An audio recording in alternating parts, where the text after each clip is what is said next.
November 30th, 1963. West Hollywood, California. After not being heard from for over 2 days, the nude body of 22-year-old actress Karyn Kupcinet is discovered on the couch inside her apartment. Her death is initially suspected to be a drug overdose, but when the coroner discovers a broken hyoid bone in Karyn's throat, he rules that she was a victim of strangulation. Years later, Karyn's death would be linked to conspiracy theories surrounding the assassination of John F. Kennedy, and allegations that she made an anonymous phone call to warn people of his death minutes before it happened. After that, the trail went cold.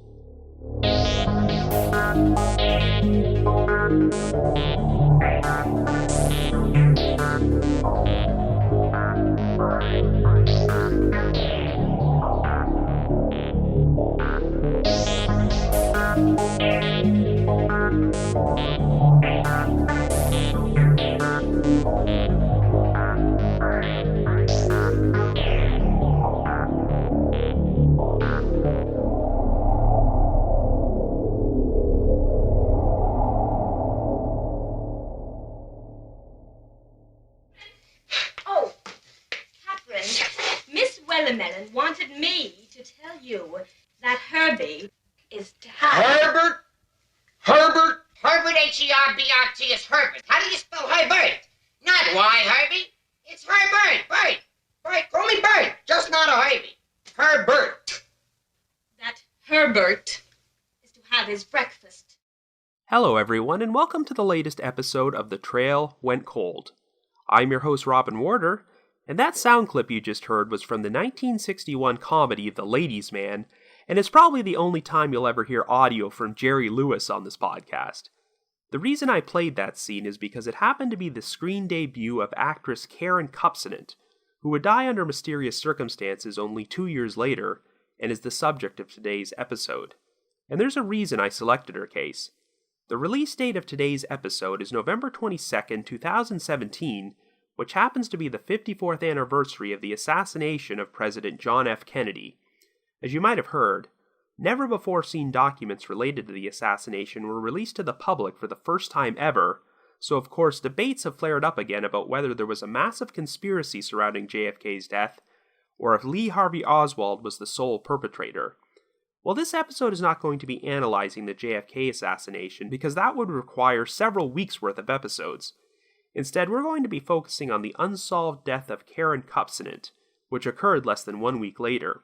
Under normal circumstances, there shouldn't be any reason to link these two events, but to give you an idea of how far-reaching the JFK conspiracy theories go, there are some people who believe that Karyn Kupcinet was murdered because she knew too much about the assassination.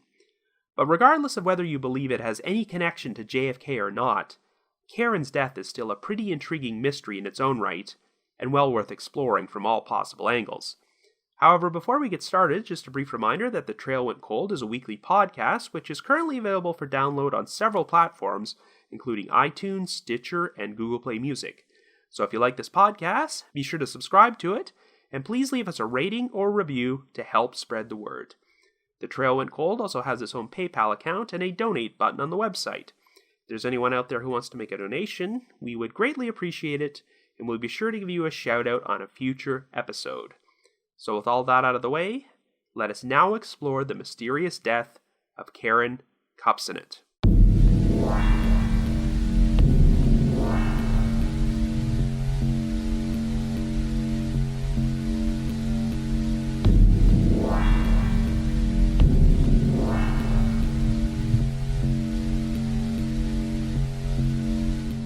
Our story begins in West Hollywood, California in 1963. Our central figure is 22-year-old Karyn Kupcinet, who originally hails from Chicago, the home of her parents, Irv and Essie Kupcinet.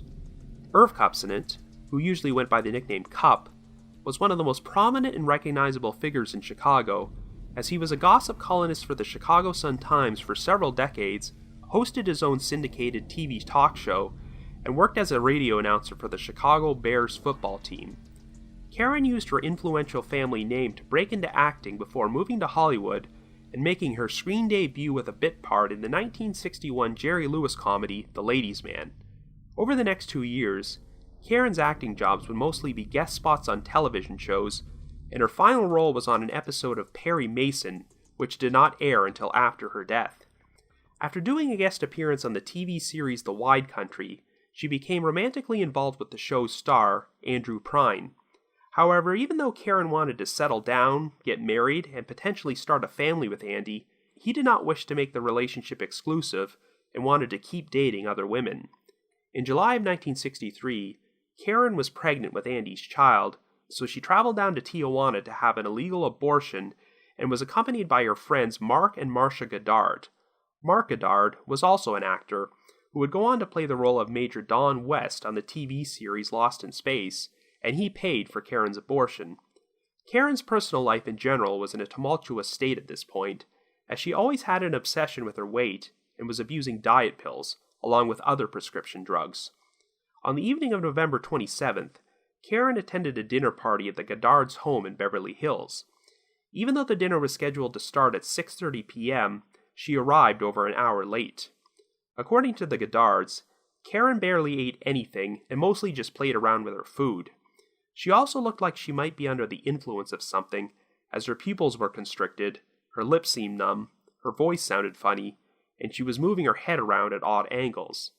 When Mark confronted Karyn about this, she started crying before sharing an odd story about finding an abandoned baby on her doorstep earlier that day.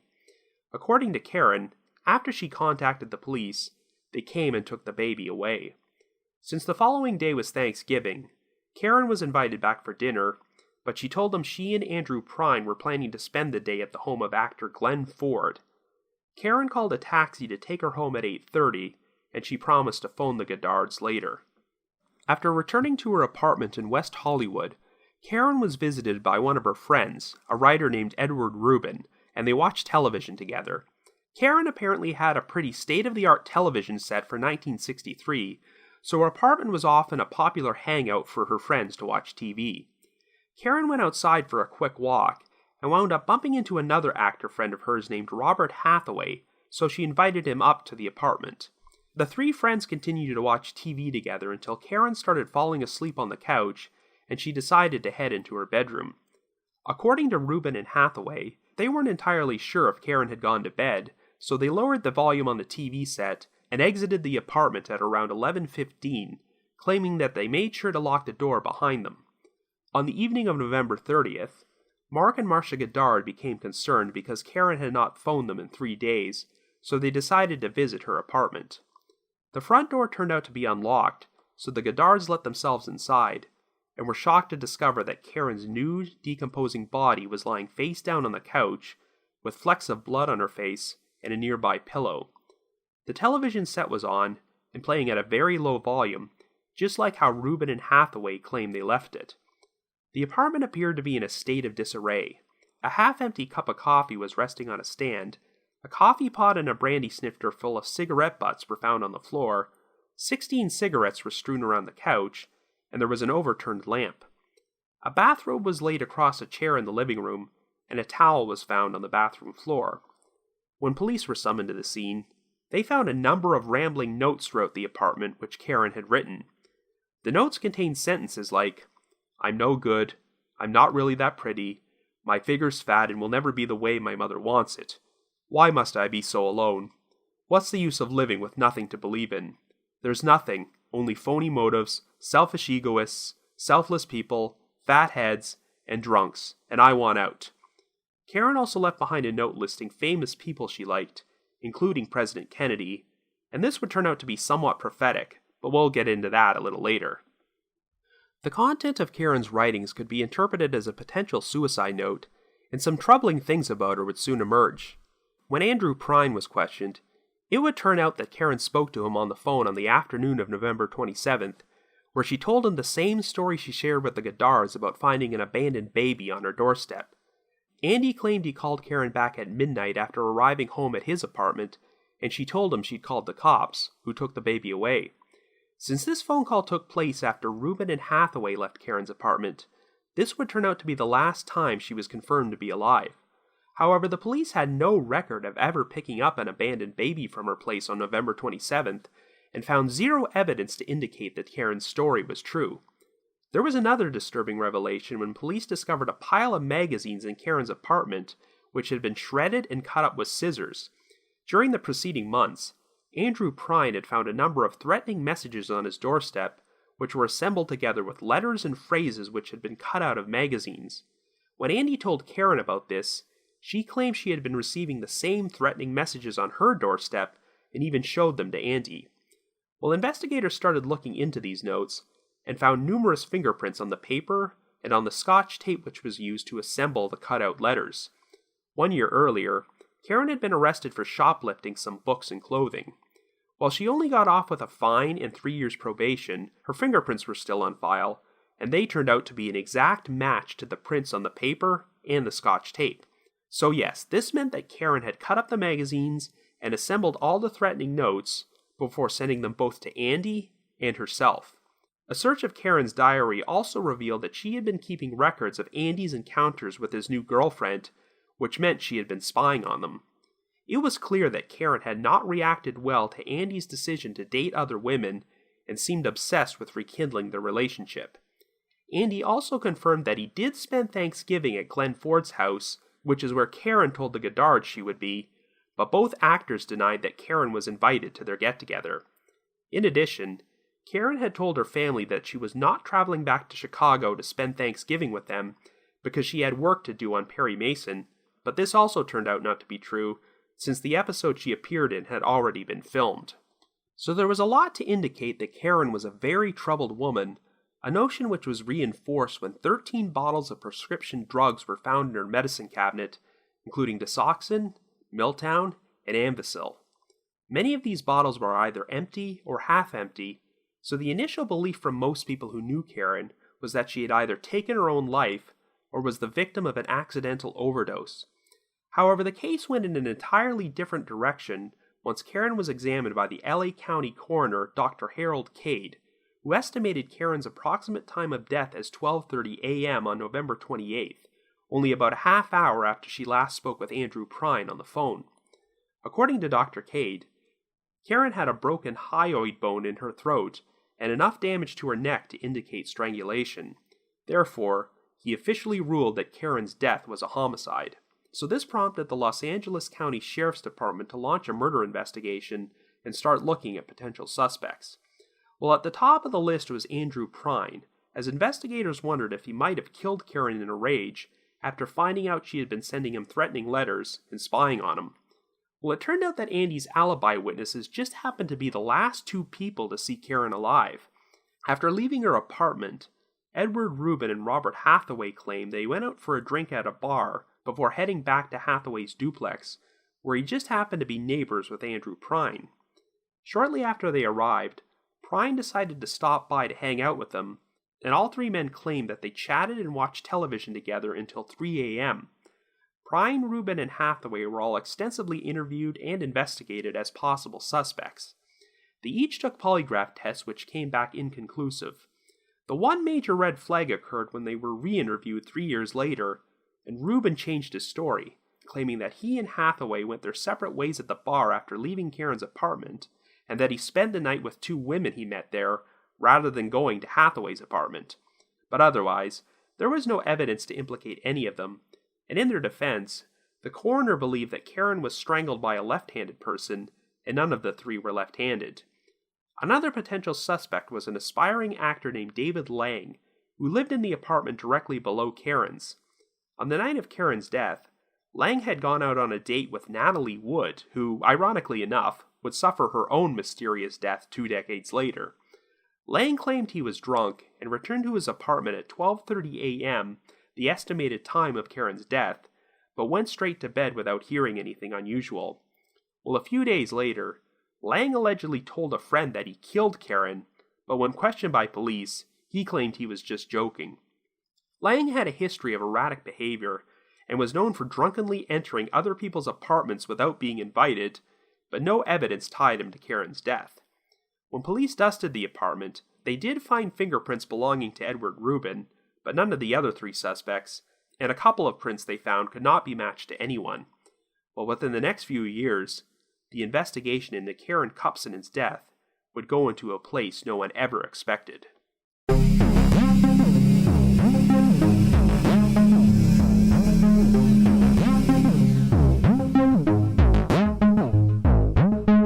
At the time Karyn died, the United States was still reeling from one of the biggest tragedies in their nation's history, as President John F. Kennedy had been assassinated while riding in his motorcade through Dealey Plaza in Dallas on November 22nd.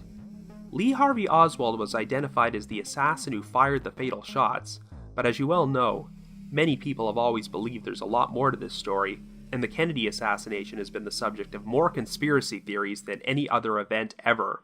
Well, no one had any inkling that there might have been a connection to Karyn Kupcinet until 1967, when an author named Penn Jones Jr., known for being one of the very first Kennedy assassination conspiracy theorists and heavy critic of the Warren Commission's report, released a self-published 4-volume book about the event titled Forgive My Grief. Jones believed that the conspiracy was so large that over 100 people connected to the assassination died under mysterious circumstances in the ensuing years. One significant event chronicled in this book occurred in Oxnard, California at 10 a.m. Pacific Time on November 22, 1963. A switchboard operator received a phone call from an anonymous woman who spoke in a low whisper and claimed that the President of the United States was going to die in 10 minutes. She started rambling on and uttering cryptic statements like, "The Justice, the Supreme Court, there's going to be fire in all the windows, the government is going up in flames. The government takes over everything, lock, stock, and barrel." So the operator got one of her co-workers to listen in on the call. At some point, they thought they heard the woman put the phone down and dial another number. When the operator asked if she needed assistance, the woman said, "No, I'm using the phone," and then stated that the president was now going to die at 10:30. The call finally ended at 10:25 Pacific Time, and within 5 minutes, President Kennedy would be dead, as the fatal bullet struck him at Dealey Plaza at 12:30 p.m. Central Time. The call would be reported to the FBI later that day, who believed that it had originated from the Oxnard area. Now, it's certainly possible that the anonymous female caller was a crazy person, and that it was nothing more than a massive coincidence that she predicted Kennedy's assassination, but the fact that she got the exact time right raised a few eyebrows. Kennedy's motorcade was originally scheduled to arrive in Dealey Plaza at around 12:10 p.m. Central Time, or 10:10 Pacific Time, which was the woman's original prediction, but there were delays, and the motorcade got held up about 20 minutes. Since the operators thought they heard the woman attempting to phone someone else during the call, was she somehow finding out about the motorcade's delay, which prompted her to change the time of the president's death to 10:30?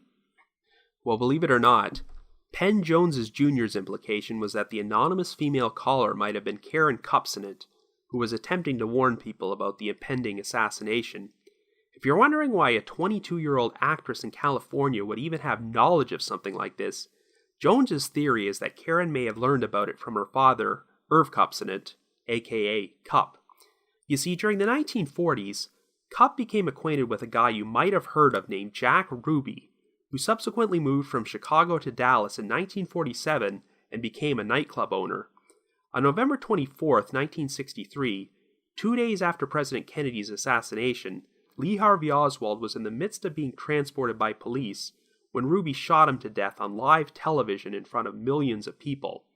While the Warren Commission concluded that Ruby acted alone when he killed Oswald, conspiracy theorists have always believed that since Oswald was set up to be the fall guy in Kennedy's assassination, Ruby was assigned the job of silencing him before he could reveal anything incriminating.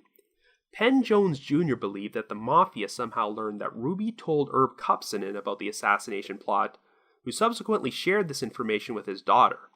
But Karyn tried to warn people and stop the assassination, so the Mafia had her killed in order to send a message to her father to remain silent. Well, of course, Kup believed these claims were absolutely ridiculous and staunchly maintained that neither he nor his daughter had any knowledge of a conspiracy involving the Kennedy assassination. Andrew Prine claimed that on the evening of November 22nd, he and Karyn traveled to Palm Springs with 2 other friends, and that even though Karyn was visibly upset by JFK's death, she gave no indication that she knew anything about it beforehand, or that she'd attempted to warn people about it earlier that day. The two phone operators from Oxnard also stated that the anonymous female caller sounded like she was an older, middle-aged woman and not a 22-year-old like Karyn was. 38 years later, Oliver Stone released the controversial hit film JFK, which drove home the message that President Kennedy's death was the result of a massive conspiracy. Irv Kupcinet was a vocal critic of the film, and in February of 1992, Kup became particularly upset when the Today Show published a list of mysterious deaths connected to the Kennedy assassination and listed Karyn Kupcinet's name.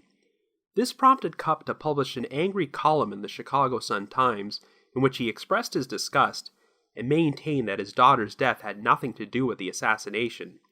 In the years following Karyn's death, her parents seemed certain that Andrew Prine killed her, and Essie Kupcinet even waged a personal vendetta against Prine and attempted to destroy his reputation.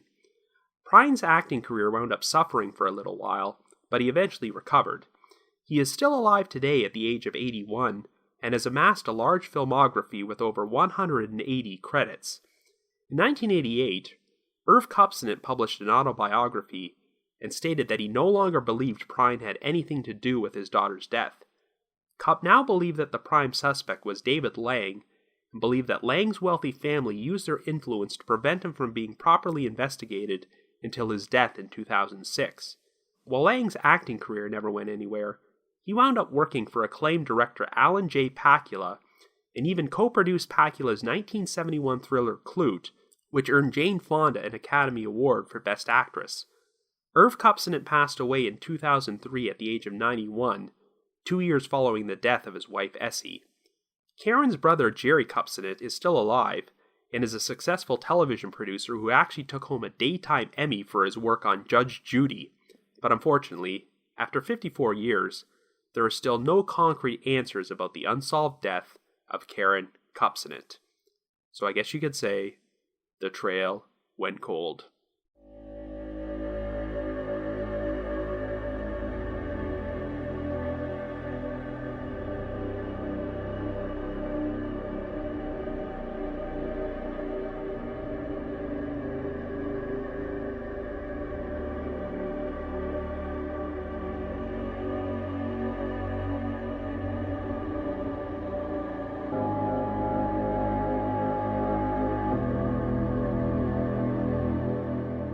Anyway, like I said in the intro, even though this case has a tentative connection to the Kennedy assassination, it is not the main subject of this episode.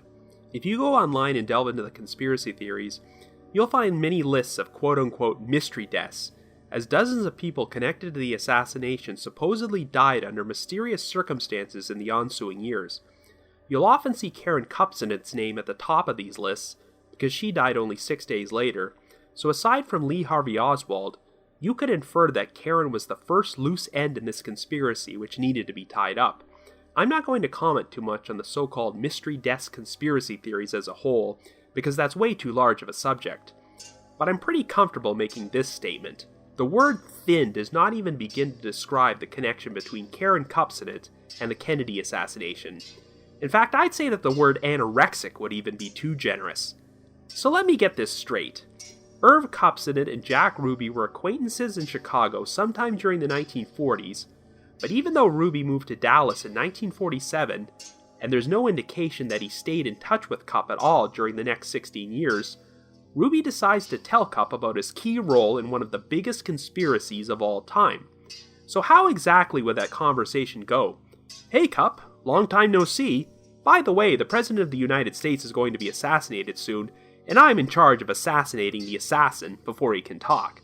And then instead of telling the authorities about this, Kup decides to tell his daughter, Karyn, who becomes very perturbed, but instead of warning someone who actually has the power to prevent the whole thing from happening, Karyn decides to travel over 50 miles from her home in West Hollywood to Oxnard in order to call some random switchboard operator about 10 to 20 minutes before the assassination is supposed to occur. The people responsible somehow find out about this and decide to murder Karyn in order to convince her father to stay quiet instead of, killing Kup, the guy who spilled the beans to begin with. Kind of odd that these conspirators supposedly killed over 100 people to cover their tracks, but never went after the guy who was a highly respected columnist and TV personality and had the power to potentially blow the lid off the whole thing. The fact that Penn Jones Jr. could link the Kupcinet family to the Kennedy assassination over nothing more than the fact that Kup knew Jack Ruby 2 decades beforehand is pretty absurd. I'm sure Jack Ruby knew a lot of people throughout his life, but that doesn't mean he's going to tell all of them that he's involved in a plot to kill the president. In addition, in his book Forgive My Grief, Jones wrote that Karyn made her anonymous phone call days before the assassination, when the records clearly show the call happened the very same morning, so that's already a major red flag about his research skills. Now, I will admit I do find the whole story about the anonymous female caller who predicted Kennedy's death to be very intriguing. I'm pretty sure the incident did happen, and the switchboard operators were telling the truth about what they heard, but it seems like everybody's impression at the time was that the caller was nothing more than a mentally disturbed woman who probably had no actual knowledge of the assassination, and it's just a bizarre coincidence that she made a wild prediction which somehow came true. But I just don't see how any reasonable person could possibly believe the caller was Karyn Kupcinet, especially since both operators seem certain it was a middle-aged woman. Oxnard is over 50 miles away from Karyn's apartment, and I just don't see why she would travel that distance and wait until the last minute to warn anybody about what was going to happen. Not to mention that she would then have to travel 50 miles back to West Hollywood before making another 2-hour drive to Palm Springs that night with Andrew Prine and 2 other friends. Yes, Prine said that Karyn was pretty upset about the assassination, but so was the majority of the country. There's a difference between being upset because the president was murdered and being upset because you knew about it beforehand and were unable to prevent it. So logically, I think we can completely close the books on Karyn's death being connected to the Kennedy assassination and explore this case from other angles. Really, when you eliminate the JFK conspiracy theories, this is a case which showcases an awful lot of warning signs of the victim either dying an accidental death or committing suicide. I've previously discussed the odd, rambling handwritten notes found in Karyn's apartment, and I think this particular sentence is pretty telling. My figure's fat, it will never be the way my mother wants it. Even though Karyn's father was, by all accounts, a very well-liked and well-respected guy, and Karyn seemed to have a good relationship with him, the same could not be said about her mother, Essie Kupcinet. She was known for being a loud, obnoxious, and foul-mouthed woman, and ever since Karyn was a child, Essie gave off the impression of being a huge stage mom who wanted her daughter to become a star. Essie pushed Karyn to break into acting, but the problem was that she wasn't overly talented. That's not to say Karyn was a bad actress per se, but she had a rather limited range, and nothing about her really stood out. Because she came from an influential family, Karyn was able to get a lot of meetings with prominent people both on Broadway and in Hollywood, but she rarely ever got substantive roles. Even though she was getting some roles on television, her acting career wasn't exactly setting the world on fire, and it was clear she was feeling immense pressure to live up to her mother's wishes. Right from the outset, Essie was obsessed with her daughter's weight, and introduced her to crash dieting and diet pills at age 13. It was clear that Karyn never thought her weights or looks were good enough, and at her mother's encouragement, she even got some plastic surgery on her chin, nose, ears, and eyes. When you look at the circumstances, it's easy to see how Karyn would end up abusing diet pills and other prescription drugs. Shortly before her death, we have an account of Karyn showing up at the Goddard's dinner party while she was clearly under the influence of something, and sharing a story about finding an abandoned baby on her doorstep, which turned out to be false.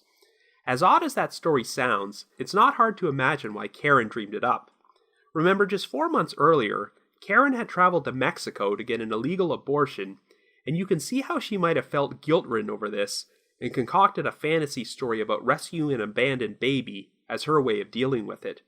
It makes twisted sense that she told this story to Andrew Prine, the father of her child, and the Goddards, who took her to Tijuana and paid for her abortion. And of course, upon Karyn's death, there was the shocking revelation that she had constructed threatening notes and sent them both to Andy and herself, so she clearly couldn't deal with the fact that he wanted to date other women. It's clear that Karyn was going through a lot of personal turmoil at this time, but in the end, this case pretty much wound up going against the norm for this type of investigation. In many of the cases I've covered on this podcast, The police were the ones who were quick to write off the victim's death as accidental or suicide, while their friends and family kept insisting it was foul play. But here, upon finding Karyn's body, her friends seemed ready to accept that she took her own life or accidentally overdosed, but then the coroner discovered the broken hyoid bone in her throat, and the whole thing turned into a murder investigation. I will say that in spite of Karyn's many personal problems, I have my doubt that this was a suicide, because I'm not sure what the method might have been. Since Karyn had a lot of different drugs in her medicine cabinet, and some of their bottles were empty, you could easily assume that she swallowed a bunch of pills to take her own life. If that was the case, I have a feeling she would have vomited something up, but nothing was found at the scene, and I'm not sure if any traces of drugs were found in Karyn's system. However, the biggest wildcard in this case is the competency of the coroner, Dr. Harold Cade. Now, the one person who seems most convinced that there was no foul play in Karyn's case is noted author James Ellroy, who has written such popular crime fiction novels as L.A. Confidential and The Black Dahlia. In his book Crime Wave, Ellroy devoted an entire chapter to the Karyn Kupcinet case and made some interesting discoveries in his research. Ellroy seemed intrigued by the fact that a book was found in Karyn's apartment which was open to a particular page which stated that one should dance in the nude in order to free their inhibitions. Maybe the reason Karyn's body was found in the manner it was because she decided to perform some nude dancing in the apartment that night, but then, possibly due to the fact that she was on drugs at the time, she slipped, fell, and hit her throat on something before landing face first on the couch. If Karyn wasn't strangled to death, then this could be an alternate explanation to account for the broken hyoid bone in her throat. But the other alternate explanation was that Dr. Harold Cade was simply terrible at his job. Dr. Cade was known for being an alcoholic with a history of erratic behavior, so there's been some speculation that he either misdiagnosed the broken hyoid bone and came to the incorrect conclusion of homicide, or even worse, actually broke the hyoid bone himself during the autopsy. While performing another autopsy shortly after Karyn's death, Cade allegedly told a colleague, "At least I didn't break the hyoid bone on this one." To give you an idea of Cade's credibility, in 1966, there were no less than 3 cases in which deceased victims were exhumed because the findings on Cade's original autopsies were challenged. In fact, a couple of innocent people actually wound up being wrongfully convicted of murder because of these errors, so Cade was ultimately forced to resign and wound up facing charges of gross negligence. Now, in spite of Ellroy's theories, the LAPD still considered Karyn's death to be an unsolved murder. I do think that Ellroy's explanation that Karyn fell over and crushed her throat on something while dancing in the nude is a bit of a stretch. I mean, I do think it's possible that Karyn did accidentally fall over and broke her hyoid bone, but not because she was dancing. There was a towel found on the floor in Karyn's bathroom, which seemed to suggest she showered shortly before her death. Since her bathrobe was draped over a chair, it's possible that Karyn exited the bathroom after showering, but something happened before she had a chance to put the robe on. If Karyn was high on drugs, she simply might have tripped or passed out, which caused her to land the wrong way and damage her throat. The other explanation, of course, is that Karyn's death was an accidental overdose, and Dr. Cade accidentally broke her hyoid bone himself. In order to cover up his mistake, Cade ruled that Karyn was strangled to death and never bothered to explore other possible explanations which didn't involve murder. This might be the reason we don't know specific details about the drugs Karyn had in her system when she was found.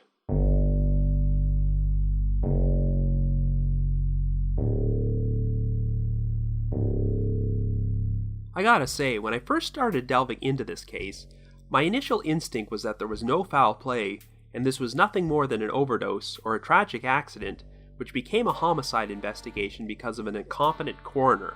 However, there are still some issues which bother me. Specifically, the fact that when Edward Rubin and Robert Hathaway left Karyn's apartment that night, they were certain they locked the door behind them, but when the Goddards showed up 3 days later, the door was unlocked. Now, this might be a simple case of Rubin and Hathaway misremembering things or not locking the door as thoroughly as they thought. But if what they said was true, then this suggests that someone else entered Karyn's apartment after they left. And since there were no signs of forced entry, Karyn might have opened the door and let the person inside herself.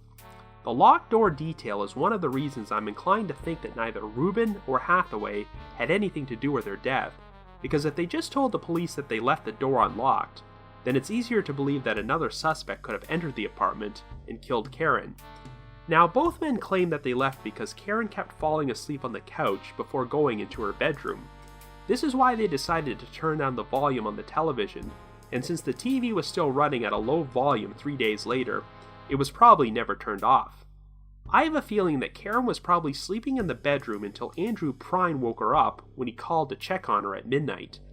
Now that she was awake, Karyn might have been compelled to go take a shower, and it was shortly after this when she unlocked the front door. Now, it seems unlikely that Karyn would have answered the door in the nude, but she could have been dressed in her bathrobe when she opened the door and let someone inside. Events could have transpired which led to Karyn removing her robe or having it forcibly removed by the person who ultimately strangled her to death. Due to the state of decomposition on her body, I don't think they were able to determine if Karyn was sexually assaulted, but that could have played a role in her murder. But who could the perpetrator have been? Well, of course, for years, there was a lot of suspicion about Andrew Prine, with the potential motive being that he snapped and killed Karyn once he found out that she'd been sending him threatening notes. However, we know Andy was at his apartment at midnight when he phoned Karyn, and Dr. K believes she was killed around 12:30 a.m., though given his serious credibility issues, I can't even be sure if that time of death is accurate.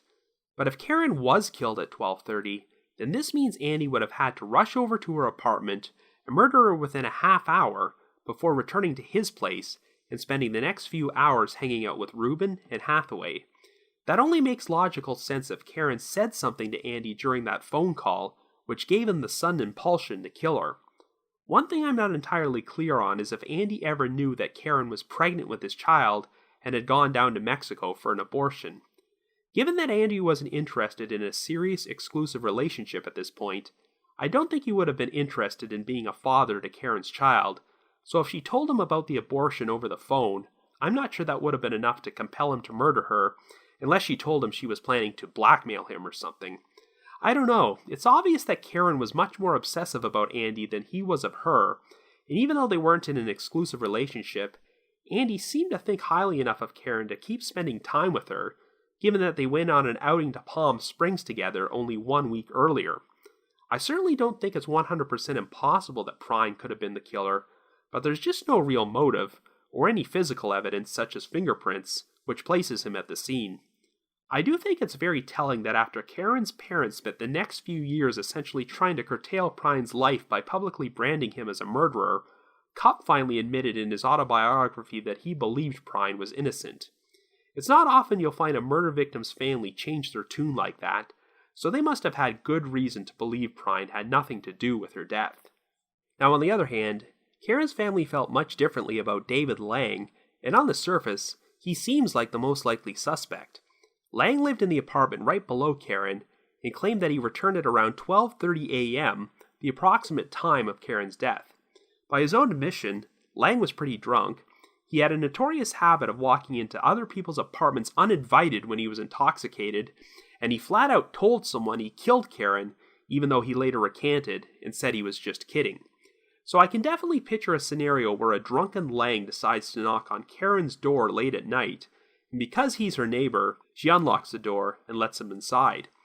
Given Lang's inebriated state, any number of scenarios could have occurred which escalated out of control and led to him strangling Karyn to death. But in spite of Lang's odd behavior, there are no fingerprints or any other piece of physical evidence which place him inside the apartment. I know Kup alleged that Lang's family was influential enough to prevent him from being thoroughly investigated, and it is true that his sister Hope Lang was a very successful actress who had been nominated for an Academy Award 6 years earlier. David Lang died in 2006, so if he was responsible for Karyn's death, he took that secret to his grave.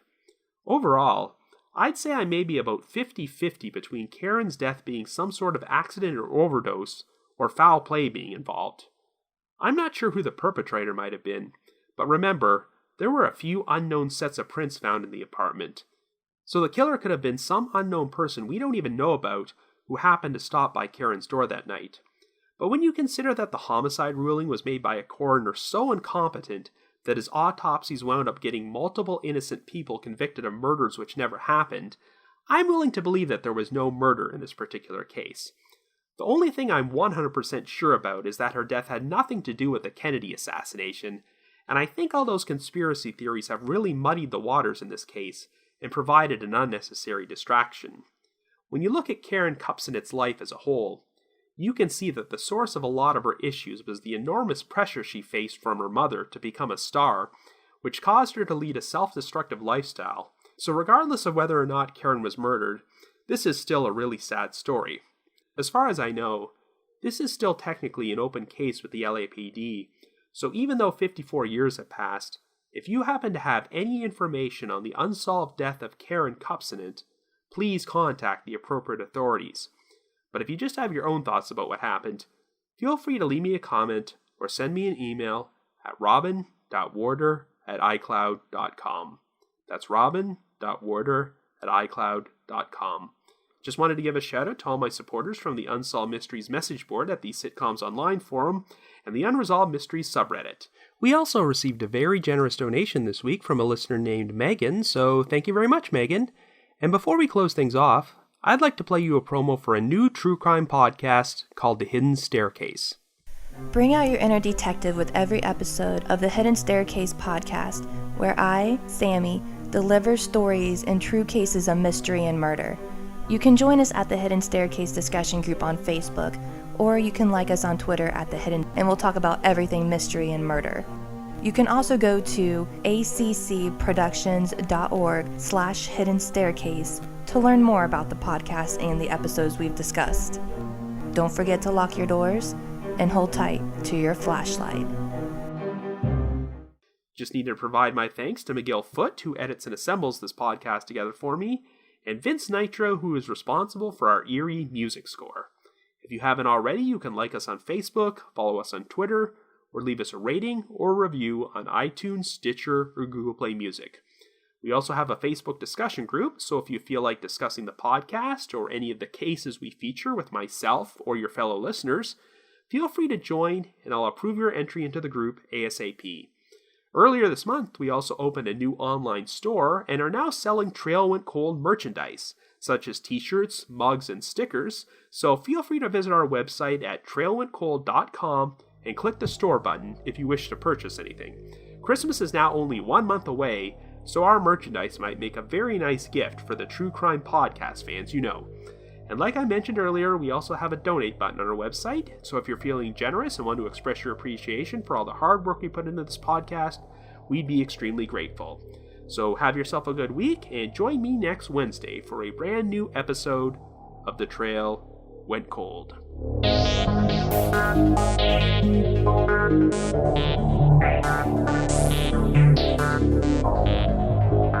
Bye.